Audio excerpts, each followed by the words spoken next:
మహాశివరాత్రి జాతరకు దక్షిణ కాశీ క్షేత్రమైన వేములవాడ శ్రీ రాజరాజేశ్వర స్వామి క్షేత్రం ముస్తాబైంది. మంగళవారం ప్రారంభమైన జాతర ఈ నెల 27 వరకు కొనసాగనుంది.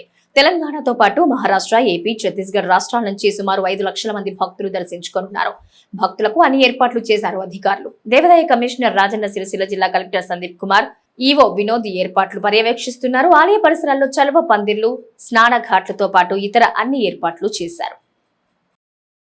దక్షిణ కాశీ క్షేత్రంగా విలసిల్లుతున్న రాజన్న సిరిసిల్ల జిల్లా వేములవాడ శ్రీ రాజరాజేశ్వర స్వామి దేవాలయం మహాశివరాత్రికి ముస్తాబైంది. శనివారం మహాశివరాత్రికి లక్షలాది మంది భక్తులు రానున్న నేపథ్యంలో రాష్ట్ర జిల్లా యంత్రాంగం అన్ని ఏర్పాట్లు చేసింది. ఇప్పటికే జాతర ప్రారంభమైంది. భక్తుల వైద్య సాయం కోసం అత్యవసర కేంద్రాలు, వైద్య సిబ్బందిని అందుబాటులో ఉంచారు. జాతర జరిగే ప్రాంతాలైన తిప్పాపూర్, జగిత్యాల బస్టాండ్ ఏరియాలు, నాంపల్లి గుట్ట, అమ్మవారి కాంప్లెక్స్, రాజేశ్వరపురం ప్రధాన ఆలయం ముందు, భీమేశ్వర ఆలయం వద్ద, సంస్కృత కళాశాలలో ప్రాంతాల్లో హెల్త్ సెంటర్లు ఏర్పాటు చేశారు.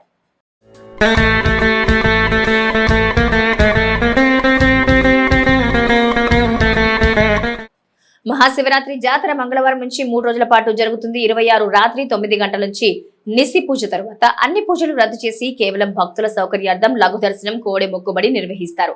27వ తేదీ మొదలు కాగానే 12 గంటల నుంచి తెల్లవారుజామున 3 గంటల వరకు వేములవాడ పట్టణ వాసులకు సర్వదర్శనం తరువాత ఆలయం శుద్ధి చేస్తారు. ఉదయం 4 గంటల నుంచి సుప్రభాతం, ప్రాతకాల పూజ, అనువంశిక అర్చకుల దర్శనం, టిటిడి పట్టు వస్త్రాలు సమర్పించే కార్యక్రమాన్ని నిర్వహిస్తారు.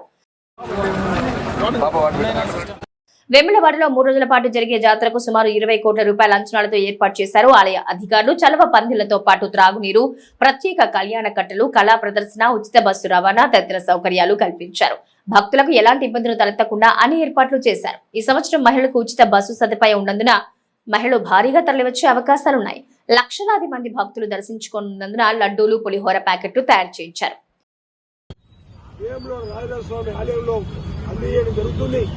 ఆ తర్వాత ఆనవాయి ప్రకారంగా తిరుమల నుంచి వస్తున్నటువంటి పట్టు వస్త్రాలు శ్రీ వెంకన్న ద్వారా శ్రీ రాజన్నకు వచ్చేటువంటి పట్టు వస్త్రాలు కూడా సమర్పించేటువంటి కార్యక్రమం మొదలవుతా ఉంది.